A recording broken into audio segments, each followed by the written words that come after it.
ગોપાળાનંદ સ્વામી જેવા મહાન સંત, ગોપાળાનંદ સ્વામી તો અષ્ટાંગ યોગી હતા. શ્રી કૃષ્ણ ભગવાન પછી વચ્ચેના સમયમાં કોઈ પ્રસિદ્ધ અષ્ટાંગ યોગી કોઈ દેખાતા નથી. એવા અષ્ટાંગ યોગી ગોપાળાનંદ સ્વામી હતા કે જે પોતે નાડી પ્રાણ સંકેલી અને સદેહે ભગવાનની સમાધિ ભગવાનના ધામમાં પોતે જઈ શકે. એનાથી આગળ વધી અને ગોપાળાનંદ સ્વામી પોતે એવો ઐશ્વર્ય ધરાવતા હતા કે આખા બ્રહ્માંડમાં પોતાનું ધાર્યું કરાવી શકે. અને આપણે પ્રસંગ જાણીએ છીએ કે વડોદરાની અંદર એમણે આખું ગ્રહણ પોતાના હાથે અટકાવેલું. તો આવું સામર્થ્ય ધરાવતા હતા. અને એનાથી આગળ વધી અને ગોપાળાનંદ સ્વામી એ શ્રીજી મહારાજના પરમહંસ મંડળમાં ઘણા મોવડી હતા. આખા બંને દેશના મુખ્ય જવાબદાર સંત તરીકે મહારાજે એમને છેલ્લે વ્યવહાર સોંપેલો. આવા ગોપાળાનંદ સ્વામી, હવે એમને તો મહારાજનો નિશ્ચય પૂરેપૂરો હતો, પણ શ્રીજી મહારાજના સર્વોપરીપણાનું પ્રતિપાદન કરવું એ એમને જરા અઘરું પડતું હતું. તો મહારાજે એમને સપનામાં દર્શન આપીને વાત કરી ગોપાળાનંદ સ્વામીને કે જો તમે અમારા સર્વોપરી સ્વરૂપની વાત નહીં પ્રવર્તાવો તો 1000 વર્ષ સુધી આ દેહની અંદર તમને રાખીશ. આવો ગોપાળાનંદ સ્વામીને કીધું. હવે ગોપાળાનંદ સ્વામી કીધું કે આ લોકમાં કંઈ 1000 વર્ષ રહેવા જેવું એમાં માલ નથી. જો રહ્યા હોત તો અત્યારે આપણને દર્શન થાત ગોપાળાનંદ સ્વામીના, હજી થતા હોત. પણ ગોપાળાનંદ સ્વામી કીધું કે ના, આપણે તો મહારાજની આજ્ઞા પાડો. એમની રુચિ અત્યારે એવી છે કે અમારા સ્વરૂપનું પ્રતિપાદન કરું. અને એમણે ત્યાં આગળ વડોદરાની અંદર સભા થઈ હતી અને જાહેર સભાની અંદર ઊભા થઈ ગયા ગોપાળાનંદ સ્વામી એક પગે. અને ત્યાં એમણે પ્રતિપાદન કર્યું કે અવતાર માત્ર એક પગે ઊભા રહીને આવી રીતે સ્વામિનારાયણનું ભજન કરે છે. અને જે આવી વાત કરી અને અખંડાનંદ બ્રહ્મચારીને ઝાડા થઈ ગયા રીતસર. અઘરું કેટલું પડ્યું હશે એમને, વિચાર કરો. મનની અસર શરીર ઉપર થાય તો એમને એટલી બધી આ વાત ભારે પડી કે આટલો બધો મહિમા, આટલો બધો હાથ ધોણો થઈ ગયો. તે એટલું બધું ડિહાઇડ્રેશન થઈ ગયો કે ધામમાં જેવી પરિસ્થિતિ આવીને થઈ ગઈ. ત્યારે પેલા રઘુવીરજી મહારાજને ખબર પડી કે આટલા બધા અખંડાનંદ બ્રહ્મચારીને બહુ વસમું લાગ્યું છે. એટલે પછી એમના આસને ગયા અને પછી કીધું કે સ્વામી તમે બહુ મૂંઝવણ ના રાખતા, કારણ કે આ ગોપાળાનંદ સ્વામી છે ને તો યોગી કહેવાય. એટલે યોગી કઈ યોગ કળામાં ખેલતા હોય એની કે આપણને ખબર પડે નહીં. એટલે એ તો બોલે, આપણે બહુ મનમાં ધારવું નહીં. એ એની કંઈક જુદી સ્થિતિમાંથી બોલ્યા હશે. બાકી તમે જેમ સમજો છો ને એમ જ અમે સમજીએ છીએ, બાકી કંઈ મૂંઝાતા નહીં. અખંડાનંદ બ્રહ્મચારી પછી કંઈક આમ સારું થયું. પણ ગોપાળાનંદ સ્વામી થયું કે મારી વાત કોઈ સમજતા નથી. એટલે પછી એમને લાગ્યું કે આ લોકમાં કંઈ રહેવામાં માલ નથી. અને ગોપાળાનંદ સ્વામી પછી બહુ થોડા સમયની અંદર પોતે ધામની અંદર પધાર્યા. પણ ગુણાતીતાનંદ સ્વામી એવા હતા કે એમણે તો આવું કંઈ જોયું નહીં. એક વખત એમણે આવી સર્વોપરીપણાની વાત કરી એટલે પેલા ભોળાનાથ શાસ્ત્રી હતા એમણે વાત કરી કે ગુણાતીતાનંદ સ્વામી, તમે આવી બધી સર્વોપરીપણાની વાત સભાની અંદર કરો છો, તે કેટલાક લોકો પાત્ર હોય અને કેટલાક લોકો કુપાત્ર હોય, બધાને આવી વાતો સદે નહીં. માટે સદે એવી વાતો કરતા તમે શીખો. ગુણાતીતાનંદ સ્વામી કે વરસાદ વરસે છે ત્યારે કે પાત્ર કુપાત્ર જોવા જતો નથી કે મારે ક્યાં વરસવું અને મારે ક્યાં ન વરસવું. માટે મારી વાત સમજે એ પાત્ર અને ન સમજે એ કુપાત્ર. અને સ્વામી ક્યાંય અટક્યા નહીં. બધે એ તો આચાર્ય મહારાજને ધડ દઈને કહી દે કે આ વાત આમ જ છે. અને બધાને એમને સમજાવ્યું. મોટા આત્મા ભાયાત્માનંદ સ્વામી હતા. 116 વર્ષની ઉંમર થઈ છતાં પણ એમનો દેહ પડે નહીં. હવે આજ્ઞામાં તો જોરદાર હતા, વ્યવસ્થિત રીતે આજ્ઞા પાળતા હતા બધી. પણ એમને થયું કે મારી અંદર શું ખામી હશે કે મહારાજ મને 116 વર્ષે ધામમાં નથી લઈ જતા. અને સંપ્રદાયનો ઇતિહાસ તો એવું કહે છે કે એમને નવા દાંત શરૂ થયા હતા. 100 વર્ષ પછી નવા દાંત આવવાના શરૂ થાય, જેમ બાળકને આવે ને એવી રીતે. તો એમને એકવાર દાંત પડી ગયા હતા અને નવા દાંત આવવાના શરૂ થયા હતા. એવું થયું હતું એમને. એટલે પછી એમને થયું કે મારી અંદર કંઈક ખામી લાગે છે, એટલે મહારાજ મને ધામમાં લઈ જતા નથી. પછી ગુણાતીતાનંદ સ્વામી ત્યાં પધારેલા વાગડમાં અને સ્વામીને કીધું કે સ્વામી મારી શું ખામી છે? સ્વામી કહે કે તમારી સ્વરૂપ નિષ્ઠામાં ખામી છે. અને પછી એમને સર્વોપરી નિશ્ચય મહારાજનો કરાવ્યો અને એ પોતે ધામની અંદર ગયા. રઘુવીરજી મહારાજ આચાર્ય હતા, એમને પણ સ્વામીએ સર્વોપરીપણાનો નિશ્ચય કરાવ્યો. શુકાનંદ સ્વામીને સર્વોપરાપણાની વાત કરી મધ્યના 9મા વચનામૃતને આધારે. ત્યારે એમણે કીધું કે આ વાત છે એ મહારાજની લખેલી મેં જ હતી, પણ અત્યાર સુધી મને સમજાણી નહોતી કે મધ્યના 9મા વચનામૃતમાં મહારાજે સર્વોપરીપણાની વાત કરી છે. તો આ કાર્ય ગુણાતીતે કર્યું. મહારાજનો મહિમા જેમ છે એમ સંપ્રદાયની અંદર પ્રવર્તાવ્યો. અને પછી એક મહત્વનું કાર્ય બીજી વાર દેવચકલી પસાર કરવાની હતી, એ કામ ભગતજી મહારાજે કર્યું. કે ગુણાતીતાનંદ સ્વામી અક્ષર બ્રહ્મ છે એવો ઉદ્ઘોષ એમણે કર્યો. એમને આના માટે ઘણું સહન કરવાનું થયું. ઘણા એમના અપમાનો થયા. એમને સંપ્રદાયમાંથી વિમુખ કરવામાં આવ્યા અને ત્યાં સુધી કે એમને ઝેર આપવામાં આવ્યું. ભગતજી મહારાજે ઝેર પચાવ્યું, પણ જે કરવાનું હતું એ કાર્ય એમણે કર્યું. ગુણાતીતાનંદ સ્વામી અક્ષર બ્રહ્મ છે. આ વાત એમણે છડેચોક સભાની અંદર બધે કહેવા માંડી અને એ વાત સંપ્રદાયની અંદર પ્રસિદ્ધ થઈ પણ ખરી. તો આ મહારાજ અને સ્વામીની વાત જો શ્રી ભગતજી મહારાજે અને ગુણાતીતાનંદ સ્વામીએ આ વાત ન પ્રવર્તાવી હોત તો સંપ્રદાય એક વાડો બની જાત, એનો કોઈ સિદ્ધાંત ન રહેત. એક વાડો એટલે કેવું, જેમ સંતો વાત કરે છે કે કાઠિયાવાડમાં પેલી બાપુની જગ્યાઓ હોય છે, અમુક બાપુની જગ્યા, ફલાણા બાપુની જગ્યા હોય છે ને, ત્યાં શું હોય કે બસ જઈને લોકો માનતા કરે અને નાળિયેર વધેરીને ઘરે પાછા આવે. એમાં કોઈ ઉપાસનાની રીત હોય, એમાં કોઈ સિદ્ધાંત હોય, એમાં કોઈ સાધના હોય, એવો કોઈ માર્ગ ત્યાં આગળ હોતો નથી. તો જો ગુણાતીતાનંદ સ્વામી અને ભગતજી મહારાજે સ્વામિનારાયણ ભગવાનનું જેમ છે એમ સ્વરૂપ ન પ્રવર્તાવ્યું હોત તો કેવી પરિસ્થિતિ થાત? એક સહજાનંદ બાપુની જગ્યા બની જાત, સહજાનંદ બાપુની જગ્યા. એટલે પછી લોકો નાળિયેર વધે કે સહજાનંદ બાપુની જય એમ કરીને ઘરે પાછા જાત, આવું થઈને ઊભું રહેત. પણ એના કરતાં જેમ છે એમ સ્વરૂપ મહારાજનો ફેરો કેટલો અફળ જાત. પણ આ કાર્ય એમણે કર્યું, ઉપાસનાનું કાર્ય, કે આપણને સમજાવ્યું કે કોણ મહારાજ હતા અને કોણ સ્વામી હતા. પણ એનાથી મહત્વની વાત એ હતી કે આ બંને સ્વરૂપની સાથે પ્રગટ સ્વરૂપની વાત પણ આપણને સમજાય. શાસ્ત્રીજી મહારાજે આ સિદ્ધાંત માટે માથું મૂક્યું. અને ક્યારથી એની શરૂઆત થઈ? તો સંવત 1939ની સાલમાં સુરતની અંદર નારાયણ મુનિ દેવની મૂર્તિની પ્રતિષ્ઠા હતી. અત્યારે આપણે સુરત મંદિરે જઈએ, જૂના મંદિરે, તો ત્યાં આગળ પ્રદક્ષિણાની અંદર પેલી લાકડાની મૂર્તિ આવે છે કાષ્ઠની, નારાયણ મુનિ દેવ શ્રીજી મહારાજની મૂર્તિ છે, એની પ્રતિષ્ઠાનો ઉત્સવ હતો. અને એ વખતે આખા સંપ્રદાયના મોટા મોટા સંતો અને હરિભક્તો સુરત પધારેલા. એ વખતે આચાર્ય હતા વિહારીલાલજી મહારાજ, એ પણ ત્યાં પધારેલા. અને ભગતજી મહારાજ ખાસ મહુવાથી ત્યાં આગળ આ ઉત્સવની અંદર પધાર્યા હતા. આ ઉત્સવના જે મુખ્ય કન્વીનર આપણે કહીએ કે ઉત્સવના મુખ્ય સૂત્રધાર કહીએ, એ હતા સુરત મંદિરના મહંત વિજ્ઞાનાનંદ સ્વામી. અને વિજ્ઞાનાનંદ સ્વામી એ શ્રીજી મહારાજના દીક્ષિત સંત હતા. એ વખતે મહારાજના દીક્ષા આપેલા 12 નંદ સંતો હયાત હતા, એમાંના હતા એ વિજ્ઞાનાનંદ સ્વામી. બહુ જ વિદ્વાન હતા અને સાધુતાવાળા હતા અને સારા સંગીતકાર પણ હતા. તો એમના સાનિધ્યની અંદર આ ઉત્સવનું આયોજન થયું હતું. પણ એ તો વૃદ્ધ હતા અને પોતે વ્યવસ્થાપક તરીકે ખાલી આશીર્વાદ આપવાનું કામ કરતા. પણ આખા સમયની મુખ્ય જવાબદારી જો કોઈની હોય તો એમના શિષ્યની હતી. અને એના શિષ્યનું નામ હતું યજ્ઞપુરુષ દાસજી. યજ્ઞપુરુષ દાસજીની ઉંમર એ વખતે ખાલી 18 વર્ષની હતી. પણ એટલા વ્યવહાર કુશળ હતા કે આખા સમયની મુખ્ય વ્યવસ્થા, ઉતારા વિભાગ યજ્ઞપુરુષ દાસજી, રસોડા વિભાગ યજ્ઞપુરુષ દાસજી, પાર્કિંગ વિભાગ, એ વખતે કેવો પાર્કિંગ હતો, ગાડા બાડા પાર્ક કરવા પડે ને, ગાડા આવે ને પાર્ક કરવાના હોય, અને પછી એને પેલા ઘાસ નીરવાનું ને એ બધી વ્યવસ્થા કરવાની હોય, એ વ્યવસ્થા તો યજ્ઞપુરુષ દાસજી. સભા વ્યવસ્થા યજ્ઞપુરુષ દાસજી. તો એ વ્યવસ્થા પોતે આ યજ્ઞપુરુષ દાસજી સંભાળતા હતા. અને બહુ જ લાડીલા હતા બધાના, કારણ કે બધાને સાચવે, પ્રેમથી બોલાવે અને બધાનું રાખે, એટલે બધે ફરતા રહે અને બધાનું ધ્યાન રાખે. હવે એ દરમિયાન ભગતજી મહારાજ ત્યાં પધારેલા. અને જ્યારે બપોરનો સમય હોય અને બીજા બધા સભા ન હોય ત્યારે હરિભક્તો બધા ગોષ્ઠી કરતા હોય, એમાં પ્રાગજી ભગત હતા, એ સભા મંડપમાં બેઠા હતા. અને એની સામે આટલા મોટા હરિભક્ત એટલે ઘણા બધા એમની કથા સાંભળવા માટે બેઠશે. કેટલાક સંતો પણ બેઠા હતા, હરિભક્તો પણ 15-20 જેટલા બેઠા હતા. અને ભગતજી મહારાજ છે એ પેલું કંઈક સીવતા હતા, હાથીની ઝૂલ. અને સીવતા પોતે વાત કરતા જાય, એટલે આમ પોતે નજર આ બાજુ હોય અને કથા વાર્તા પાછી કરતા જાય અને વ્યવસ્થિત એકેય શબ્દ આગો પાછો ન થાય.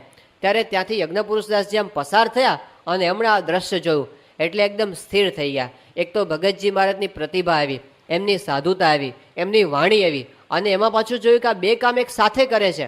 એટલે એમને ઉભા સંકલ્પ થયો કે આ કેવા પુરુષ છે કે બે કામ એક સાથે કેવી રીતે કરી શકતા હશે. સીવતા પણ જાય છે અને કથા વાર્તા પણ કરતા જાય છે. અને એમના મનમાં સંકલ્પ થયો અને ભગતજી મહારાજે સંકલ્પ પકડ્યો અને એમની સામું જોઈને કીધું કે સાધુરામ, મનુષ્ય માત્ર છે ને એને 2 આંખો હોય છે, પણ વિદ્વાન હોય એને 3 આંખો હોય, અને ધર્મવાળો હોય એને 7 આંખો હોય, અને જ્ઞાની હોય ને એને તો અનંત લોચન હોય છે. મને અનંત લોચન છે, હું તો હાથે પણ દેખું છું ને પગે પણ દેખું છું અને બરડે પણ દેખું છું, માટે અમારે માટે આ કંઈ કઠણ વાત નથી. અને આ જ્યારે સાંભળ્યું શાસ્ત્રીજી મહારાજે, એમને વિશેષ અનુભવ થાય કે આ તો અંતર્યામી પુરુષ છે, અંતરનો સંકલ્પ થાય એ પણ પકડે છે. ત્યારે એમને થયું કે આમનો સમાગમ કરવા જેવો છે. અને ભગતજી મહારાજની વાત સાંભળવા પોતે બેઠા અને ભગતજી મહારાજે એમને કીધું કે સાધુરામ, સ્વામિનારાયણનો નિશ્ચય કર્યો છે કે નહીં? એટલે શાસ્ત્રીજી મહારાજ કે હા, મને શ્રીજી મહારાજ સર્વોપરી છે એવો નિશ્ચય મારા ગુરુ થકી થયેલો છે. ત્યારે એ વખતે ભગતજી મહારાજે કીધું એ તો અડધું કામ થયું, એ તો ખાલી નારાયણનો નિશ્ચય થયો, સ્વામિનારાયણનો નિશ્ચય હજી પૂરો થયો નથી. તો શાસ્ત્રીજી મહારાજ કે તમે કેવા શું માગો છો? ભગતજી મહારાજ કે ગુણાતીતાનંદ સ્વામી અક્ષર બ્રહ્મ છે, આવું તમે સમજ્યા? એટલે કે આવી વાત તમે નવી ક્યાંથી લાવ્યા? મારો ગુરુએ મને કોઈ દિવસ આવી વાત કરી નથી. ભગતજી મહારાજ કે તમારા ગુરુ કે તો તમે માનો કે ના માનો? કે હા, તો હું માનું. ભગતજી મહારાજ કે એમની પાસે આપણે બોલાવીએ અને બંને પોલીસે નક્કી કરી શું કરવું એ. કે ભગતજી મહારાજ કે હું અમુક ટાઈમે તમારા ગુરુ પાસે આવીશ. અને શાસ્ત્રીજી મહારાજ તો નાના અને ચપળ બહુ. તે ભગતજી મહારાજ જ્યારે આવવાના હતા, પેલું ખાટલો ઢોલિયો જેના પર બેસતા ને ગુરુ, એ નીચે ઘૂસી ગયા. ગુરુને ખબર નહીં નીચે કોઈક બેઠા છે. અને પછી તો ભગતજી મહારાજ આવ્યા એટલે વિજ્ઞાનાનંદ સ્વામી એમનું સ્વાગત કર્યું કે આવો બેસો. અને ભગતજી મહારાજે કુશળ સમાચાર પૂછ્યા અને પછી વાત કરી કે મહારાજની સાથે તો તમે 12 વર્ષ સુધી રહ્યા છો અને તમે તો શ્રીજી મહારાજનો પ્રત્યક્ષ લાભ બહુ લીધો છે, તો તમે ગુણાતીતાનંદ સ્વામી અક્ષર છે એવી વાત કોઈ દિવસ મહારાજ પાસે સાંભળી છે કે નહીં? આવું ભગતજી મહારાજે પૂછ્યું. એટલે વિજ્ઞાનાનંદ સ્વામી આજુબાજુ જોયું અને કોઈ આમ વાદળા નથી એવું અમને લાગ્યું. એટલે એમને કીધું કે આ વાત મેં કાનો કાન અનેક વાર શ્રીજી મહારાજ પાસેથી સાંભળી છે, પણ અત્યારે સત્સંગની અંદર એ વાત પ્રસિદ્ધ થાય એવું વાતાવરણ નથી, એટલે હું એ વાત કોઈને કરતો નથી. અને જ્યાં આવું કીધું ને ત્યાં તો શાસ્ત્રી મહારાજ બહાર આવ્યા નીચેથી. અને કોણ આવ્યું એટલે એમને આંચકો લાગ્યો વિજ્ઞાનાનંદ સ્વામીને. પછી મારો શિષ્ય જ છે એટલે જરા એમને ટાઢક થઈ. ત્યારે એ વખતે શાસ્ત્રીજી મહારાજે વિજ્ઞાનાનંદ સ્વામીને કીધું કે હું તમારી સાથે આટલા વર્ષથી છું તો આવી વાત તમે મને કેમ ન કરી? વિજ્ઞાનાનંદ સ્વામી કે હજી તો શ્રીજી મહારાજનું સ્વરૂપ સમજવું બધાને કઠણ પડે છે અને આવી વાત જો કરીએ તો બધાને પચે નહીં, એટલે હું વાત કરતો નથી. પણ તને જે વાત સમજાણી છે એ બરાબર છે, હવે તું પકડી રાખજે. અને શાસ્ત્રીજી મહારાજને એ વખતે ખબર પડી કે વાત તો સાચી છે અને ભગતજી મહારાજ પુરુષ સાચા છે. પછી એમણે નિશ્ચય કર્યો કે આ વાત જો સાચી જ હોય તો પ્રસિદ્ધ શા માટે ન કરવી? સાચી વસ્તુ ક્યાં સુધી ગોંધાયેલી પડી રહેશે? એક વખત તો સાચા દેવળે ઘંટ વાગવાનો જ છે, તો એ માટે આપણે કેમ નિમિત્ત ન બનવું? અને એમણે નક્કી કર્યું ભગતજી મહારાજના વચને કે આપણે સાચી વાત છે એને બહાર લાવી. ત્યાર પછી એનું આખું જીવન ભગતજી મહારાજને રાજી કરવા માટેનું છે. એ આપણને દેખાય. સત્પુરુષ તો આપણને પ્રાપ્ત થયા છે, પણ સત્પુરુષ મળ્યા પછી આપણે શું કરવાનું છે એ જો જોવું હોય તો શાસ્ત્રીજી મહારાજના જીવનની સામું જોવાનું કે એમણે કઈ રીતે ભગતજી મહારાજનો સમાગમ કર્યો છે. આ લિખિતન યજ્ઞપુરુષ દાસજી ગ્રંથ એના શરૂઆતના પૃષ્ઠોની અંદર શાસ્ત્રીજી મહારાજે જે રીતે ભગતજીનો સમાગમ કરેલો છે એની રીત આખી આવીશ આપણને સમજાવે છે કે સત્પુરુષનું સેવન આવી રીતે થાય, સમાગમ આવી રીતે થાય, એનો મહિમા આવી રીતે આપણે સમજવો જોઈએ. એ બધું આપણને આ શરૂઆતના પૃષ્ઠોની અંદર જોવા મળે છે. પણ એ શરૂ કરીએ એ પહેલાં આખા ઉપાસનાના ઇતિહાસની અંદર એક પુરુષને આપણે ક્યારેય ન ભૂલવા જોઈએ, જેનું નામ છે વિજ્ઞાનદાસ સ્વામી. વિજ્ઞાનદાસ સ્વામી, જેને આપણે બહુ ઓછા યાદ કરીએ છીએ, પણ બહુ જ અગત્યનું વ્યક્તિત્વ છે આપણા ઇતિહાસની અંદર. વિજ્ઞાનાનંદ સ્વામી હતા એ જુદા, એ શાસ્ત્રીજી મહારાજના ગુરુ. પણ વિજ્ઞાનદાસ સ્વામી એ કોણ હતા? તો ઠાસરાસના ગિરધરભાઈ એ વિજ્ઞાનદાસ સ્વામી. વડતાલના મુખ્ય કોઠારી હતા ગોરધનભાઈ, અને ગોરધનભાઈ કોઠારીના ભત્રીજા હતા આ ગિરધરભાઈ. ગિરધરભાઈ પોતે બહુ જ મુમુક્ષુ હતા અને તીવ્ર ખપ.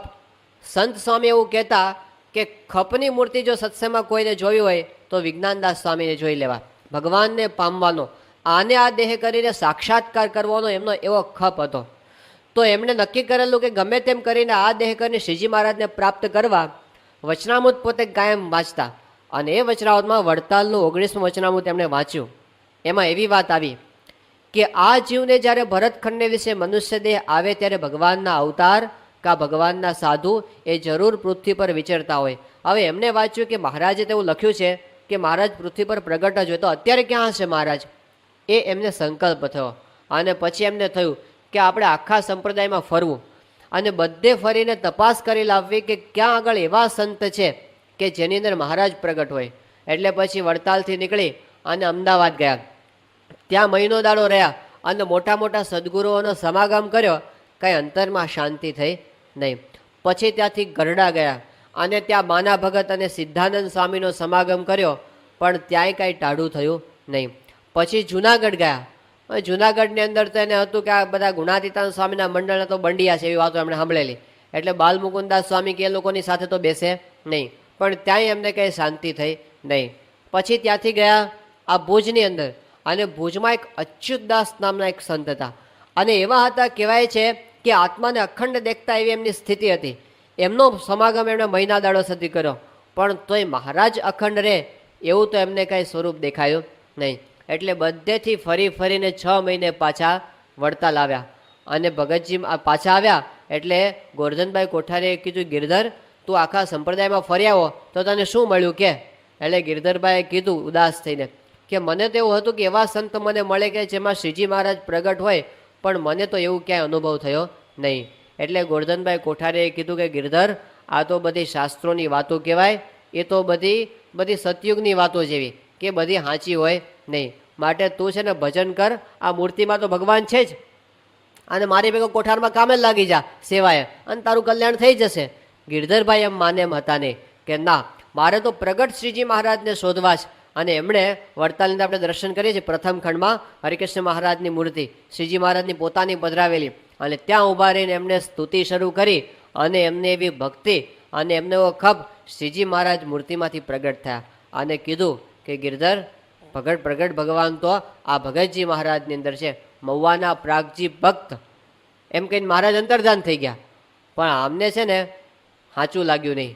આ દરજી અને અભણ અને ગૃહસ્થ અને એની અંદર ભગવાન હોય, કાં તો મહારાજની કંઈક બોલવામાં ભૂલ થઈ ગઈ, અમારી કંઈક સાંભળવામાં ભૂલ થઈ ગઈ. એટલે છે ને વિશ્વાસ આવ્યો નહીં. ફરી વાર સ્તુતિ કરી, અને પાછા 15-20 દાડા સુધી એને પછી ભજન કર્યું છે બરાબર, અને મહારાજ ફરી પ્રગટ થયા, અને કીધું ગિરધરભાઈ સાચી વાત માનો, હું જે કહું એમ જ છે, મારું પ્રગટ સ્વરૂપ અત્યારે આ પ્રાગજી ભગત છે, એનો સમાગમ કરજો શિર સાથે. અને પછી ભગતજી મહારાજ પાસે પોતે આવ્યા, અને ભગતજી મહારાજ અંતર્યામી પણ આ બધી વાત કરી દીધી. એટલે એમને વાત બેસી ગઈ કે આ વાત બરાબર છે, અત્યારે આ પુરુષ દ્વારા સત્સંગમાં મહારાજ પ્રગટ છે. અને પછી ભગતજી મહારાજ માટે રાન અને પાન થઈ ગયા, સાધુ થઈ ગયા, અને વિજ્ઞાનદાસ સ્વામી નામ એમનું પાડવામાં આવ્યું. અને ભગતજી મહારાજના સમાગમનો કેવો ખબ એ આની અંદર આપણને જોવા મળે છે. આખો દિવસ એમને ભગતજીનું જ ચિંતન થયા કરે. સુરતની અંદર જ્યારે શાસ્ત્રીજી મહારાજ હતા, વિજ્ઞાનદાસ સ્વામી એમને આ બહુ સારા છે એટલે એમને ભગતજીની વાતો કરે. વિજ્ઞાનદાસ સ્વામી તો ઉંમરમાં મોટા, અને શાસ્ત્રી મહારાજ તો નાના, એટલે નવા કહેવાય. એટલે વિજ્ઞાનદાસ સ્વામીનો સમાગમ કરે. પછી ભગતજીના અને વિજ્ઞાનદાસ સ્વામીની વાત સાંભળી, અને શાસ્ત્રીજી મહારાજ રાત્રે 2 વાગે પોતાના આસને જાય. આખો દિવસ સમયાની સેવા કરી હોય રાતના, અને રાતના 2 વાગ્યા સુધી કથા વાર્તા સાંભળે, અને પછી જાય પોતાના આસને. પછી શું કરે, પોતાના જોડિયા સાધુ રામરતનદાસને જગાડે, અને રામરતનદાસને બેહાડે કે સાંભળવા જેવી વાત છે, એમ કરીને રાતના 2 થી 4 વાગ્યા સુધી એને વાતો કરે. શાસ્ત્રીજી મહારાજને ધન્યવાદ છે કે રાતના આટલું થાક લાગેલો હોય, અને છતાં પણ ફરી વાર પાછું રિપીટેશન કરે, બધું પોતે જે સાંભળેલી છે એ વાત બીજાને કરવી. અને રામરતનદાસને ધન્યવાદ છે, રાતે આપણને કોઈક ઉઠાડીને કંઈક મારે વાત કરી હોઈ જા હવાર કરજે. અત્યારે કંઈ ટાઈમ છે કંઈ ટાણું જોવાનું હોય કે નહીં, પણ એમણે પણ એવો ખપ, તે શાસ્ત્રી મહારાજ જે વાત કરે પાછા એમની સાંભળે પણ ખરા. તો આવા ખપવાળા પુરુષો એ વખતે સત્સંગની અંદર હતા. આપણે જો 10 મિનિટ કથા વધારે આલી હોય ને તો આપણે ઘડિયાળ જોવા માંડીએ કે આવું ક્યારે પૂરું થાય. પણ આ એમના ખપ, એમની શ્રદ્ધાની વાત. અને એ પછી ભગતજી મહારાજના સમાગમ માટે એ લોકો ક્યાં સુધી જતા, છેક વડતાલથી અહીં મહુવા સુધી જાય, ચાલતા. એ વખતે આવી વાહનની વ્યવસ્થા હતી નહીં. ચાલતા મહુવા સુધી ભગતજી મહારાજ પાસે જાય, અને ત્યાં આગળ ભાદરોડની અંદર ભગતજી મહારાજ રાખે તો દિવસે ભિક્ષા માગી લાવે. અને પછી ભગતજી મહારાજ જ્યારે પધારે સાંજે, ત્યારે એમની પાસે બેસે, અને આખી રાત કથા વાર્તા અને ગોષ્ઠીઓ ચાલે. શાસ્ત્રીજી મહારાજ શ્રાવણ મહિનાના વિચરણમાં હતા. અત્યારે આપણે કથા ચાલે છે ને એવા વિચરણમાં સંતો નીકળ્યા હતા. તો શાસ્ત્રીજી મહારાજ પીપળાવ હતા આખો મહિનો. અને તો આવી રીતે શાસ્ત્રીજી મહારાજ, વિજ્ઞાનદાસ સ્વામી અને ભગતજી મહારાજનું આખું મંડળ છે એ ભગતજીનો સમાગમ કરવા માટે છેક મહુવા સુધી જાય. હવે આપણે જાણીએ છીએ કે અત્યારે પણ ત્યાગાશ્રમ અને ગૃહસ્થાશ્રમની આપણા સંપ્રદાયમાં એક મર્યાદા છે, અને મર્યાદાને લીધે આપણે જાણીએ છીએ કે ગૃહસ્થ હરિભક્તો આપણી હજારો વર્ષોથી પરંપરા ચાલે છે કે ત્યાગી સાધુ નાનો હોય, વરસદાડાથી જ સાધુ થયો હોય, અને છતાં પણ જે 20-20 વર્ષથી સત્સંગ એવા હરિભક્તો પણ ત્યાગીને પગે લાગે. આ પ્રણાલિકા છે આપણી ભારતીય સંસ્કૃતિની અંદર ચાલી છે કે બાપ હોય એ પણ પછી દીકરાને પગે લાગે. હવે વડીલ મટી ગયા, હવે પહેલા વડીલ થઈ ગયા, સંત છે એ વડીલ થઈ ગયા.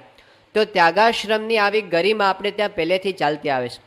પણ શ્રીજી મહારાજે વચનામૃતની અંદર એક વાત બહુ સ્પષ્ટપણે સમજાવી છે કે મર્યાદાની વાત એ બાહ્ય વ્યવહાર છે એક જાતનો. પણ એને લીધે એવું ન સમજવું કે ત્યાગી છે એ આધ્યાત્મિક રીતે મોટા છે અને ગૃહસ્થ છે આધ્યાત્મિક રીતે નાના છે, એવો અર્થ નથી. વડતાલના 20ના વચનામૃતમાં મહારાજે એવી વાત કરી કે ત્યાગી અને ગૃહસ્થનો કાંઈ મેળ નથી, જેની સમજણ મોટી એ મોટો છે. જેવી રીતે સુખદેવજી હતા એ પોતે ત્યાગી હતા અને જનક રાજા હતા તો પોતે ગૃહસ્થ હતા. છતાં પણ જ્યારે સુખદેવજી ઘરનો ત્યાગ કરીને નીકળ્યા ત્યારે વ્યાસજી એને છેલ્લે વાત કરેલી કે તમે ગૃહત્યાગ કરો તો ભલે કરો, પણ જનક રાજાને તમારા ગુરુ કરજો. અને સુખદેવજીએ જનક રાજાને પોતે ગુરુ કર્યા હતા. તો જ્યારે ગૃહસ્થ પણ ભક્ત ઊંચી આધ્યાત્મિક સ્થિતિ પર હોય ત્યારે એને પણ ગુરુ કરવામાં આવે છે. પણ જ્યારે આવું થાય ને ત્યારે વિરોધ પણ થવાની શક્યતા ખરી. એ વખતે તો વર્ણાશ્રમનું જરા વધારે કઠણ હતું, કડક. અને વર્ણ અને આશ્રમ બંનેનું, ત્યાગાશ્રમ ગૃહસ્થાશ્રમનું તો ખરું જ, પણ ઊંચ નીચનું પણ હતું કે આ જ્ઞાતિ સારી કહેવાય, આ જ્ઞાતિ છે ઉતરતી કહેવાય. તો ભગતજી મહારાજ છે તો દરજી જ્ઞાતિના, એ જે વહવાયા કહેવાય ને ઉતરતી જ્ઞાતિઓ, એમાં દરજી કોમને ગણવામાં આવતી, એમાંના પોતે હતા. અને આ બાજુ શાસ્ત્રીજી મહારાજ એ પોતે પાટીદારના કોમના અને ચરોતરના પાછા, અને પાછા ત્યાગી અને વિદ્વાન અને વિજ્ઞાનાનંદ સ્વામી જેવા સદગુરુના મંડળના મોવડી પાછા. એમના હાથ નીચે કેટલા બધા સંતો અને કેટલા બધા હરિભક્તો એમનું માને. હવે આવા સાધુ એ કોઈ ગ્રહસ્થ ભક્તને દંડવત કરે, એની વાતો સાંભળે, એમને ગુરુ તરીકે માને, આ બધું સંપ્રદાયની અંદર સહન કેવી રીતે થાય બીજા બધાથી? એટલે ઘણા બધા ત્યાગી મંડળને આ વસ્તુ યોગ્ય લાગી નહીં કે આમાં તો ત્યાગીનો ભાર ઉતરી જશે. બધા કોઈ ગ્રહસ્થ ભક્તને આટલા બધા માનવા માંડે, અમારો ભાર બધાનો ઉતરી જશે. આવી એના મનની અંદર અસલામતીનો અનુભવ થયો અને એટલે પછી વિરોધનો વંટોળ શરૂ થયો. ભગતજી મહારાજ સમયામાં આવ્યા હોય અને જ્યારે ત્યાગીઓ બધા એમની કથા વાર્તા સાંભળે અને સમાગમ કરે એટલે તરત વિરોધીઓ બધા જાય આચાર્ય મહારાજ પાસે અને ગોરધનભાઈ કોઠારી પાસે, અને જઈને વાત કરે કે ગમે તે રીતે આ પ્રાગજી ભગતને પાછા મોકલી આપો મહુવામાં, જો અહીં રહેશે તો આવતીકાલે હડતાલ ભંડાર બંધ થઈ જશે. અને પછી આચાર્ય મહારાજને પણ એમનું માનવું પડે. એટલે પ્રાગજી ભગત તો એ તો બિચારા સરળ, એટલે કોઈ થઈ કે આચાર્ય મહારાજ કે જાઓ પાછા મોવા, પાછા ઉપડે. એમને કહ્યું હતું નહીં, અત્યંત નિર્માનીને દાસભાવ પોતે વર્તતા હતા. પણ આવા પ્રાગજી ભગતને ઓળખવા એ બહુ કઠણ કામ હતું. શાસ્ત્રીજી મહારાજનું એક મુખ્ય કાર્ય શું હતું કે ભગતજી મને ઓળખી શક્યા કે આ સાક્ષાત સત્પુરુષ છે, બહુ કઠણ કામ હતું. પણ એમને શિર સાથે ભગતજીને ઓળખી અને એનો સમાગમ કર્યો અને વિરોધ વધ્યો. તે એટલો બધો વધ્યો વિરોધ કે એવા સંજોગો આવી ગયા કે હવે તો આ શાસ્ત્રી યજ્ઞપુરુષ દાસ અને વિજ્ઞાનદાસ સ્વામી અને પ્રાગજી ભગતના મંડળને કાઢી મૂકો અને ધોળા પહેરાવો. સંપ્રદાયની અંદર સાધુ માટે મોટું અપમાન જો એ વખતે કહેવાતું હોય તો ધોળા પહેરાવી દેવા એ હતું. અને આ વાત આગળ વધી અને એટલું બધું પ્રેશર આચાર્ય મહારાજ પર આવ્યું, વિહારીલાલજી મહારાજ પર, કે એમણે પણ નક્કી કરવું પડ્યું કે આ વસ્તુ હવે આપણે કરવી. એટલે 6 સંતોને ધોળા પહેરાવવામાં આવ્યા. એમાં એક હતા યજ્ઞપુરુષ દાસજી, બીજા હતા વિજ્ઞાનદાસ સ્વામી, તીર્થા હતા ખાનદેશના એક સંત હતા, એના બધું પુરુષોત્તમ દાસજી, એમને પહેરાવવામાં આવ્યા. બીજા એક કેશવ પ્રસાદ દાસજી હતા, એમને ધોળા પહેરાવવામાં આવ્યા. પછી મહાપુરુષ દાસજી જે બેચર ભગત હતા એમને ધોળા પહેરાવવામાં આવ્યા. અને પછી એક સંત હતા નારાયણ ચરણ દાસજી, એ શાસ્ત્રીજી મહારાજની સાથે જ્યારે 5 સંતો નીકળ્યા ત્યારે ભેગા પણ એ હતા.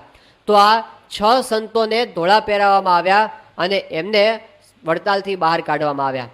આ સંતોને બીજું તો કાંઈ દુઃખ નહોતું, પણ ભગતજી મહારાજનો સમાગમ ન થઈ શકે મોટું દુઃખ. એટલે ત્યાંથી સીધા ભાદરોડ ગયા અને પાછા ભગતજીનો સમાગમ એમણે મહિના સુધી કર્યો. ભગતજીએ ત્યાંથી એમને પાછા મોકલ્યા.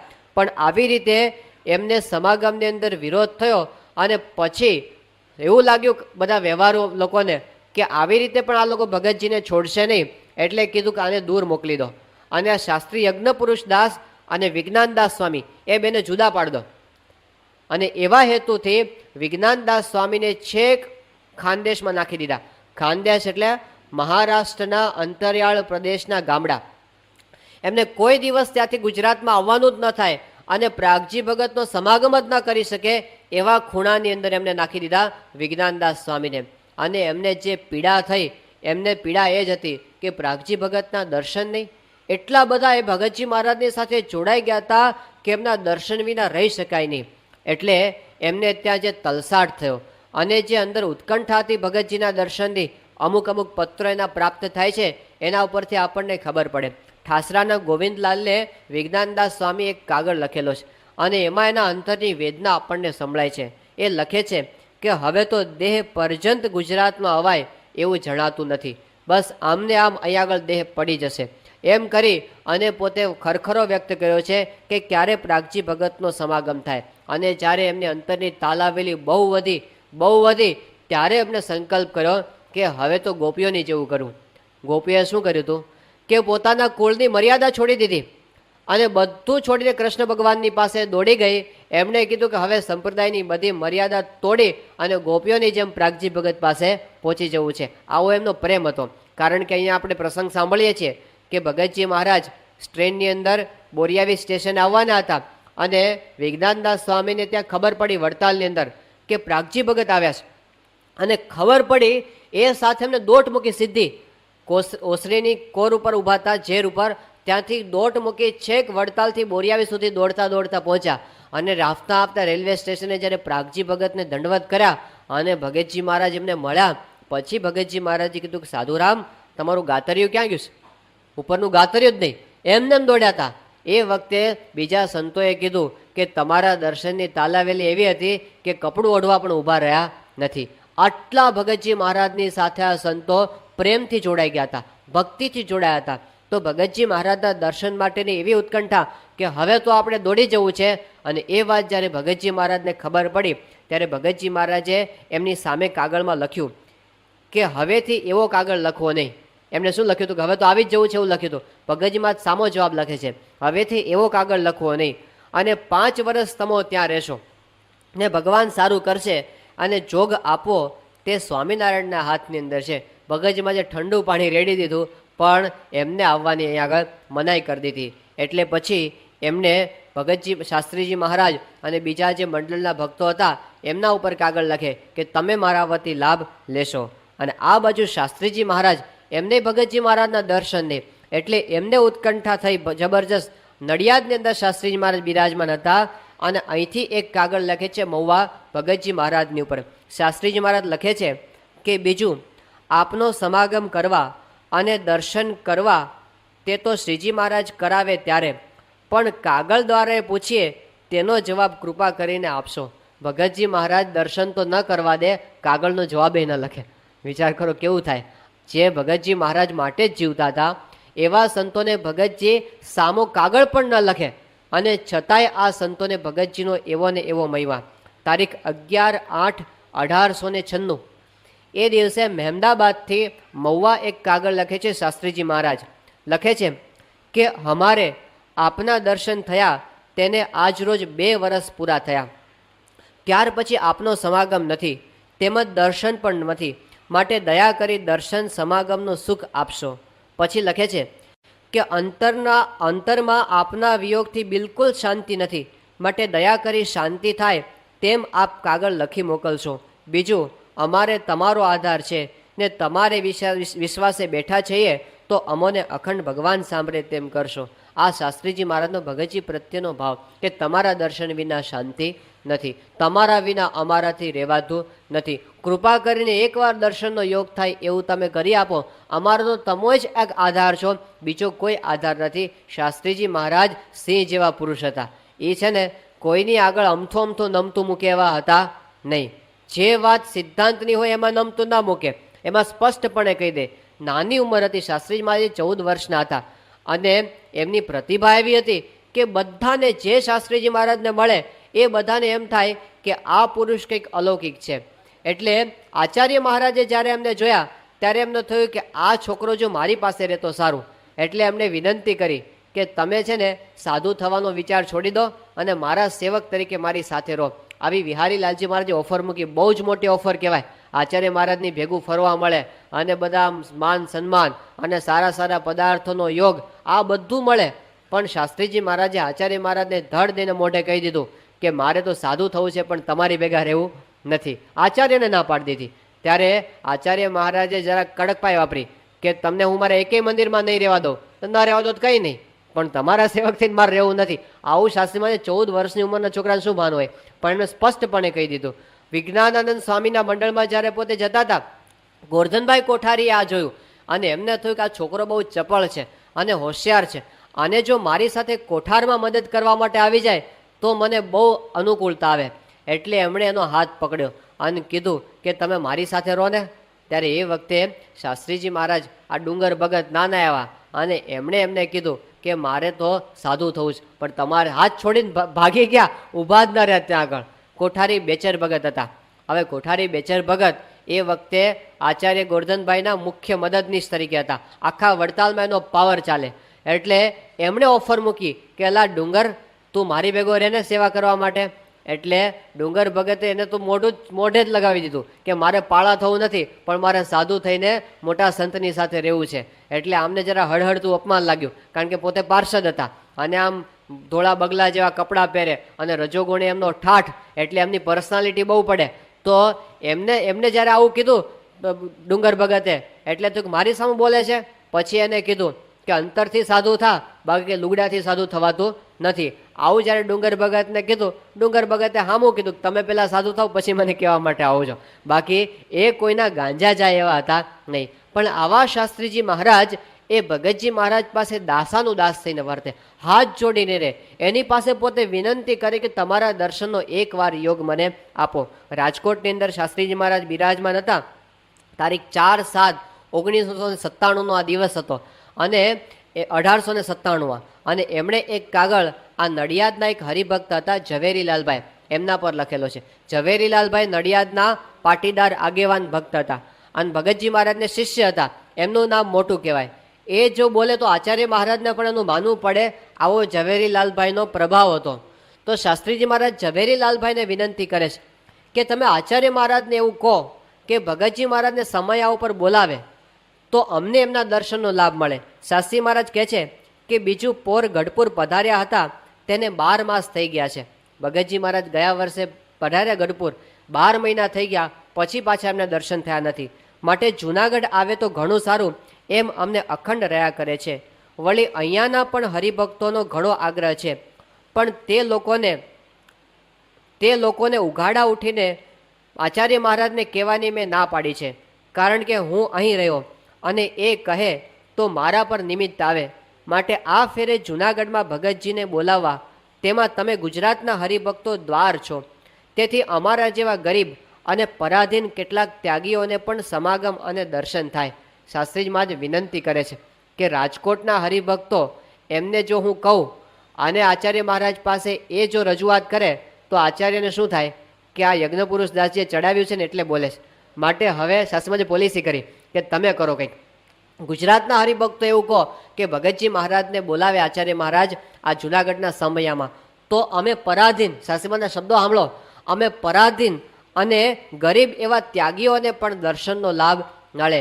શાસ્ત્રીજી મહારાજ ગરીબ નહોતા, એ તો પોતે મહાસમર્થ હતા, પણ એ ગરીબપણું એમણે ધારણ કર્યું હતું સત્પુરુષનો સમાગમ કરવા માટે કે ગમે તેમ કરીને ભગતજીનો સમાગમ અમને થાય. આ શાસ્ત્રીજી મહારાજે એક કાગળ કોઠારી પ્રભુદાસને મહુવા લખેલો છે.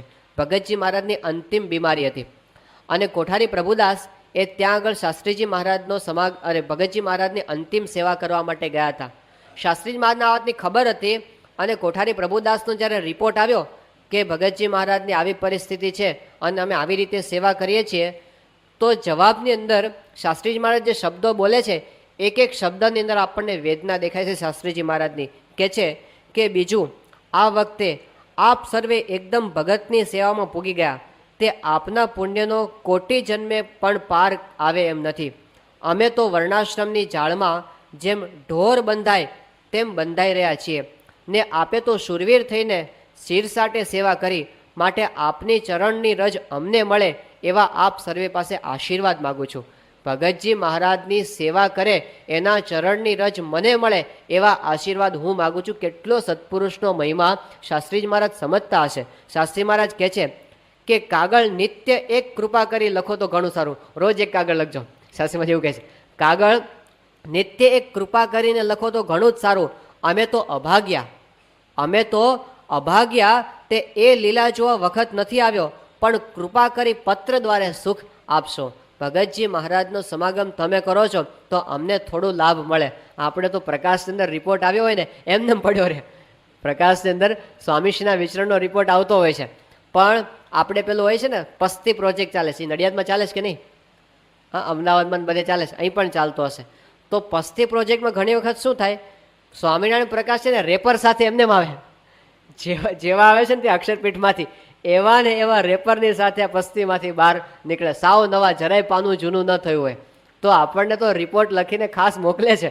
શાસ્ત્રીજી મહારાજ કહે છે કે તમે રોજ એક કાગળ લખજો, અમને ખબર પડે કે ભગતજી શું કરે છે. આ પ્રગટ સત્પુરુષના ખપ, દર્શનનો ખપ, એમની વાતોનો ખપ. શાસ્ત્રી મહારાજ મહેમદાવાદ હતા, ભગતજી મહારાજ અમદાવાદ હતા. તો શાસ્ત્રીજી મહારાજ મહેમદાવાદથી હરિભક્તોને અમદાવાદ ભગતજીનો સમાગમ કરવા માટે મોકલે, સ્ટેશન સુધી હરિભક્તોને વળાવવા માટે આવે. ભગતજી મહારાજનો સમાગમ કરવા માટે હરિભક્તો જાય, આખો દિવસ સમાગમ કરીને જ્યારે સાંજે પાછા મહેમદાવાદ સ્ટેશને ઉતરે, શાસ્ત્રી મહારાજ સામે લેવા માટે જાય હરિભક્તને, અને પછી સાંભળતા આવે કે ભગતજી મહારાજે શું દર્શન આપ્યા, એમને શું વાતો કરી, એ મને વાત કરો. તો ભગતજીની વાત સાંભળવાનો આટલો બધો એમને ઉત્સાહ. હર્ષદ કાકા હતા આપણા બહુ નિષ્ઠાવાન ભક્ત, જેમના બધા જીવન ચરિત્રો લખ્યા, એ પોતે વાત કરતા કે શાસ્ત્રીજી મહારાજ પાસે મેં ભગતજી મહારાજના એક પ્રસંગ 100 વખત સાંભળ્યા છે. મેં એકલાએ. હવે શાસ્ત્રીજી મહારાજ પાસે હર્ષદ કાકાએ 100 વખત સાંભળ્યા, બીજાએ તો કેટલી વખત સાંભળ્યા હશે, પણ શાસ્ત્રીમાને એટલો જ ઉત્સાહ ભગતજીના પ્રસંગ કહેવાનો. તો પ્રગટ સત્પુરુષમાં કઈ રીતે જોડાવું એ આપણને અહીં જોવા મળે છે. નિર્ગુણદાસ સ્વામી એ એક કાગળ લખેલો છે ભાવનગરના કુબેરભાઈને, અને એમાં એક જબરજસ્ત વાક્ય એમણે લખેલું છે. એ કહે છે કે ભગતજી મહારાજ કહેતા કે મારો સમાગમ કરવો તે કેવો છે, તો વાઘને કુલે ભમર્યું મધ બેઠું હોય તે લેવા જેવો છે. એક તો વાઘનો કુલો અને ત્યાં આગળ ભમર્યું મધ, એ મધ લેવાની કોણ હિંમત કરે? ભગતજી મહારાજ કે મારો સમાગમ તે આવો છે. શાસ્ત્રીમાં જ કેટલા માથા વગરના થયા હશે, અને કેટલા એમણે જે કહે છે ને કે સદગુરુની ભક્તિ કરે જન સોય, ઝાકે ધડ પર ના શિષ હોય. આવો સમાગમ એ એમણે કરેલો ભગતજી મહારાજનો, અને એવો સમાગમ કરી ભગતજી મહારાજને એમને રાજી કર્યા. ભગતજી મહારાજનું સન્માન કરવા માટે શાસ્ત્રી મહારાજની ગુરુભક્તિ કેવી હતી આપણને દેખાય. એમણે જૂનાગઢની અંદર સ્પેશિયલ આયોજન કર્યું. એ પહેલાં એક પ્રસંગ બની ગયો. શાસ્ત્રીજી મહારાજ રાજકોટની અંદર રહી અને સંસ્કૃતનો અભ્યાસ કરતા હતા, અને જાગા સ્વામી જે ગુણાતીતાનંદ સ્વામીના મંડળના મુખ્ય ભક્ત કહેવાય, જેમ ભગતજી મહારાજ એવા બીજા મુખ્ય ભક્ત હતા જાગા સ્વામી. એ જૂનાગઢની અંદર બિરાજે અને પોતે કથા વાર્તાનો સુખ આપે. શાસ્ત્રીજી મહારાજ મહિને જઈને જાગા સ્વામીનો સમાગમ કરે, રાજકોટથી જૂનાગઢ જઈને. હવે એમાં એકવાર એવું બન્યું કે જૂનાગઢની અંદર એક મંડળ એવું ઊભું થયું જેણે જાગા સ્વામીનો વિરોધ શરૂ કર્યો. કારણ કે જાગા સ્વામી પણ આવી રીતે નીચી જ્ઞાતિના, મોચી જ્ઞાતિના હતા, અને એમની કથા વાર્તા બધા સાંભળે એ કેટલાક ત્યાગીઓને બધાને રૂચ્યું નહીં. એ વખતે જૂનાગઢ મંદિરના કોઠારી હતા, કોઠારી જીભાઈ. અને કોઠારી જીભાઈ એ વખતે એવા કહેવાતા કે એમના વર્તનની અંદર કોઈ આટલી ખામી કાઢી શકે નહીં, એટલું પવિત્ર એમનું જીવન હતું. પણ જીવનમાં પવિત્ર હતા એટલા જ પોતે કડક પણ હતા. એ પોતે જે વચન બોલે એ વડતાલના મુખ્ય કોઠારી પણ ફેરવી શકે નહીં. એ વખતની પરિસ્થિતિ એવી હતી કે કોઠારી કોણ બને? પાર્ષદ કોઠારી બને, સાધુ કોઠારી બને નહીં. પાર્ષદ છે કોઠારી બને એટલે એમને નિયમ તો બધા સાધુ જેવા જ હોય, ત્યાગાશ્રમના બધા નિયમો પાળવાના, પણ વ્યવહાર કરવાની એને ખાલી છૂટ હોય. એટલે સ્ત્રી દ્રવ્યનો ત્યાગ તો એમને પણ હોય. તો જીભાઈ કોઠારી સ્ત્રી દ્રવ્યના ત્યાગની અંદર જબરજસ્ત હતા, પણ કડક બહુ હતા. એ બોલે કોઈથી ફેરવી શકાય નહીં, છતાં પોતે આમ ભોળા પણ ખરા. તે કેટલાક લોકોએ જીભાઈ કોઠારીને જઈ અને ચડાવ્યા કે આપણા મંદિરમાં આ મહારાજની સ્થાપેલી મર્યાદા કોઈ જાતની જળવાતી નથી. કે કેમ જળવાતી નથી? કે આ જાગા ભગત છે અને સભા મંડપમાં આવે અને કથા વાર્તા કરે અને પછી બધા એને અડે અને વળી પાછા ઠાકોરજી પાસે બીજા બધા જાય અને સાધુને અડે અને સાધુ પાસે ભગવાનને અડે. એટલે આ બધી વર્ણાશ્રમની કોઈ જાતની મર્યાદા સચવાતી નથી અને તમે કાંઈ બંદોબસ્ત કરતા નથી. આવું વારંવાર શબ્દો માર માર કરે એટલે જીભાઈ કોઠારી એકવાર અકળાણા કે તમે બધા મને ફરિયાદ કર કરો છો, તે શું કરવાનું એ તમે કહેતા નથી પાછા, આનો ઉપાય શું છે? એટલે બધા સાધુએ કીધું ઉપાય છે, બહુ સહેલો ઉપાય. કે શું છે? કે તમે એવો નિયમ બહાર પાડી દો કે જાગા સ્વામીએ સભા મંડપમાં કથા કરવા આવવાનું નહીં અને કોઈ સાધુ કે હરિભક્તે જાગા સ્વામીના ઓરડે કથા સાંભળવા જવાનું નહીં. બસ આટલું કરી દો એટલે વાત પૂરી અને તમારો હુકમ કોણ ફેરવે એમ છે. અને જીભાઈ કોઠારી બધાના ચડાવ્યા ચડી ગયા અને એમણે તો હુકમ ફેરવી દીધો, હુકમ કરી દીધો કે આજથી જાગા સ્વામીની કથા કોઈ સાંભળવે નહીં અને જો આ નિયમનો કોઈ ભંગ કરશે હું ધોળા પહેરાવીને મંદિરની બહાર કાઢી મૂકીશ. અને આ સમાચાર મળ્યા, આખા મંદિરમાં સોપો પડી ગયો. જાગા સ્વામીને તો બીજું કાંઈ હતું નહીં, પણ એમને એમ હતું કે આ દેહ જે રહ્યો છે એ તો કથા વાર્તા કરવા માટે છે અને સત્સંગની સેવા કરવા માટે છે. જો મહારાજ અને સ્વામીના મહિમાની વાતો આપણાથી ન થાય તો પછી આ દેહ રાખવાનો અર્થ શું છે? એ તો એકદમ ઉદાસ થઈ ગયા. અને આ વાતની ખબર એ રાજકોટની અંદર શાસ્ત્રીજી મહારાજને પડી અને શાસ્ત્રીજી મહારાજે કીધું કે આવું ભગવાનના ખરેખર એકાંતિક ભક્તનો આવી રીતે રાગદ્વેષથી અભાવ લેવાય છે. એમને કીધું કે આનો તો ઉપાય કંઈક કરવો જોઈએ. એમને થયું કે પહેલાં હું કાગળ લખું જીભાઈ કોઠારીને, પછી કીધું કાગળ લખવાથી કામ નહીં થાય, મારે રૂબરૂ જવું પડશે. અને શાસ્ત્રીજી મહારાજ એ તાત્કાલિક એ વખતે રાજકોટથી જુનાગઢ આવ્યા. એ વખતે બરાબર એવું થયેલું કે જુનાગઢની અંદર વડતાલના મુખ્ય કોઠારી ગોરધનભાઈ પણ આવેલા. અને ગોરધનભાઈ એટલે આખા સંપ્રદાયની અંદર ગોવર્ધનભાઈ એટલે એવું કહેવાય કે વડતાલ સંસ્થાનો પર્યાય ગોવર્ધનભાઈ કોઠારી, કારણ કે 4 આચાર્ય એમના હાથ નીચેથી પસાર થઈ ગયા હતા. અને એ જે બોલે એ વટ હુકમ કહેવાય, એની ઉપર કોઈનું વચન ચાલે નહીં. એ જુનાગઢની અંદર બિરાજમાન હતા. અને શાસ્ત્રીજી મહારાજ ત્યાં પહોંચ્યા અને સભા મંડપની અંદર એમણે પેલું પોતાનું પોટલું લટકાવ્યું અને ભગત ઉપર ઠાકોરજીના દર્શન કરી અને સીધા જ ઉપડ્યા જાગા સ્વામીના ઓરડા તરફ. અને કોકે રસ્તામાં એમને જોયા કે યજ્ઞ પુરુષ દાસ તો જાગા સ્વામીના ઓરડીએ જાય છે અને રોક્યા. કીધું તમને ખબર છે તમે જાગા સ્વામીના ઓરડીએ જાઓ છો, પણ ત્યાં જવાની તો કોઠારીએ બંધી કરી છે અને કીધું છે કે ત્યાં જશે તો હું ધોળા પહેરાવી દઈશ. શાસ્ત્રીજી મહારાજ કે મારા માટે બંધી નથી, બેસો તમે. પોતે ઉપડ્યા. એને કોન્ફિડન્સ એવો હતો કે મને કોઈ રોકવાનું નથી. અને ત્યાં પહોંચ્યા અને જાગા સ્વામીએ એમને જોયા દંડવત કરતા. જાગા સ્વામી કે કોણ આવ્યું? કે હું તો યજ્ઞ પુરુષ દાસ છું. તો જાગા સ્વામી કે અહીં આવવાની તો કોઠારીએ બંધી કરી છે, કેવી રીતે તમે અહીં આવ્યા? ત્યારે શાસ્ત્રીજી મહારાજ કે જાગા સ્વામી આજથી તમારી બંધી તૂટી. આ એમનો આત્મવિશ્વાસ. અને પછી આ બાજુ તો આખા મંદિરમાં બધાને ખબર પડી ગઈ કે યજ્ઞ પુરુષ દાસ આવ્યા છે અને જાગા સ્વામીના ઓરડે ગયા છે અને કોઠારી બંને અહીં આગળ હાજર છે. અને હવે તો યજ્ઞ પુરુષ દાસનું આવી બન્યું સમજો. બધા ચર્ચા કરવા માંડે કે હવે શું થશે. આ મંદિરમાં ગરમ વાતાવરણ થયું એકદમ ચારે બાજુ. શાસ્ત્રીજી મહારાજ ત્યાંથી જઈ અને સીધા જ કોઠારીની ઓફિસમાં બંને કોઠારી હાજર હતા. બંનેને ખબર તો પડી ગઈ કે આ નિયમનો ભંગ કરી અને જાગા સ્વામીને મળીને આવ્યા છે. પણ પેલા ગોરધનભાઈ કોઠારી હતા, એમને મનમાં એવું વિચાર્યું કે હું 2 દાડા માટે આવ્યો છું અને મારે આ મંદિરના કજિયામાં અહીં મારે ક્યાં ભાગ લેવો. આ સ્થાનિક કોઠારી છે જીભાઈ, એમને કંઈક કેવું હશે તો કહેશે, મારે ક્યાં આમાં પડવું નથી. અને જીભાઈ કોઠારીએ વિચાર કર્યો કે આ મુખ્ય કોઠારી હાજર છે ને આપણે ક્યાં બોલવું, કારણ કે એને પાછું શાસ્ત્રીમાં સાથે જૂનું હેત હતું સુરતનું. એટલે એમને કીધું કે આપણે ક્યાં સંબંધ બગાડો, બોલવું હશે તો આ બોલશે. એ કાંઈ બોલ્યા નહીં. અને શાસ્ત્રીજી મહારાજ ત્યાં ગયા, બંને કોઠારીને મળ્યા. લોકો વિચાર કરે કે આને કેમ કોઈ કંઈ કહેતું નથી, પણ ભગતજી મહારાજનો એવું કહેતા જકાબાબુ કહે છે કે શાસ્ત્રીજી મહારાજને ભગતજી મહારાજને એવા આશીર્વાદ હતા કે તમારું મોઢામોઢ કોઈ અપમાન નહીં કરી શકે. અને હકીકત હતી, ભગતજી શાસ્ત્રી મહારાજને મોઢામોઢ કોઈ અપમાન કરી શક્યું નથી. એ શાસ્ત્રીજી મહારાજનો પ્રભાવ હતો, કોઈ સામે બોલી શક્યું નહીં અને વાત છે ત્યાં આગળ પૂરી થઈ ગઈ. હવે શાસ્ત્રી મહારાજ જોયું કે આ મુખ્ય કોઠારી હાજર છે, હમણાં આપણે ખમી જાઓ, હમણાં કાંઈ કહેવા જેવું નથી. અને પછી એમને રાહ જોઈ 2 દાડા અને ગોરધનભાઈ કોઠારી તો પંચ તીર્થી કરવા નીકળી ગયા. અને પછી રાતના સમયે શાસ્ત્રીજી મહારાજે આમને જીભાઈ કોઠારીને એકાંતમાં બોલાવ્યા અને પછી એમને વાતો કરી કે જીભાઈ તમે કોઠારી થયા છો, પણ અધિકારના માનની અંદર તમે આ મોટા સદગુરુનો દ્રોહ કરી બેઠો છો, તમને કંઈ ખબર છે આ જાગા સ્વામી કોણ છે? ગુણાતીતાનંદ સ્વામીનો અપાર રાજીપો એમણે પ્રાપ્ત કર્યો છે. આવા મોટા સંત અને તમે વર્ણાશ્રમના કેફની અંદર અને કોકના ચડાવ્યા ચડી જઈ અને તમે આવી રીતે દ્રોહમાં પડશો, જીવનો નાશ થઈ જશે, કલ્યાણના ઠેકાણા નહીં રહે. અને જે આવી વાતો કરી રાતના 3 વાગ્યા સુધી, અને જીભાઈ કોઠારીને પસ્તાવો થયો, આંખમાંથી આંસુની ધારા ચાલી જાય કે મેં ખરેખર આવી મોટી ભૂલ કરી છે. અને એમને ઊંઘ આવી નહીં. શાસ્ત્રી મહારાજ તો જઈને સૂઈ ગયા, પણ જીભાઈ કોઠારી ઊંઘી શક્યા નહીં.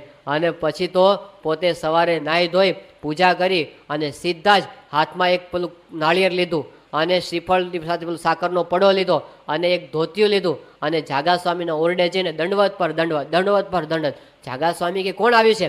તો કોઠારી કે એ તો હું જીભાઈ કોઠારી આવ્યો છું. અને જાગા સ્વામી કે કોઠારી તમે? અને પછી ઊભા થઈને ભેટી પડ્યા અને કીધું તમે કેમ અહીં આવ્યા? એ વખતે જીભાઈ કોઠારીએ કીધું, જાગા સ્વામી મારી ભૂલ થઈ ગઈ, મને માફ કરજો. આ તો યજ્ઞપુરુષ દાસજી આવીને મારી આંખો ખોલી, બાકી મારા તો કલ્યાણનું કાંઈ ઠેકાણું હતું નહીં. અને જાગા સ્વામીએ આશીર્વાદ આપ્યા. પણ જાગા સ્વામી એ શાસ્ત્રીજી મહારાજ પર અપાર રાજીપો થઈ ગયો.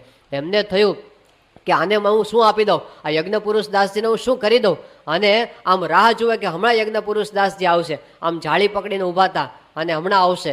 શાસ્ત્રીજી મહારાજ તો નિરાતે ઉઠ્યા, કારણ કે રાતે મોડે સુધી જાગ્યા હતા. અને પછી સ્નાય ધોઈ પૂજા કરી અને જ્યારે પહોંચ્યા એના ઓરડે અને જાગા સ્વામી એકદમ આમ ભેટી પડ્યા જાગા સ્વામી. અને પછી કે યજ્ઞપુરુષ દાસ તમે તો કમાલ કરી દીધી. અને પછી એમને કીધું કે ઘણા બધા મુમુક્ષુઓનું મોક્ષનું દ્વાર બંધ થઈ ગયું હતું, એ તમે આજ પાછું ચાલુ કરી દીધું. માટે આજથી મારા હાથે જે કાંઈ સત્કર્મ થાય એ બધાનું ફળ એ આજથી હું તમને આપું છું. આવું જાગા સ્વામી એમને કીધું. અને શાસ્ત્રીજી મહારાજ કે મારે તો તમારો રાજીપો જોતો હતો, બીજું કાંઈ મારે જોતું નથી, એ મળ્યો એટલે મારું કામ પૂરું થઈ ગયું. આવી રીતે શાસ્ત્રીજી મહારાજે જાગા સ્વામીને રાજી કરી દીધા.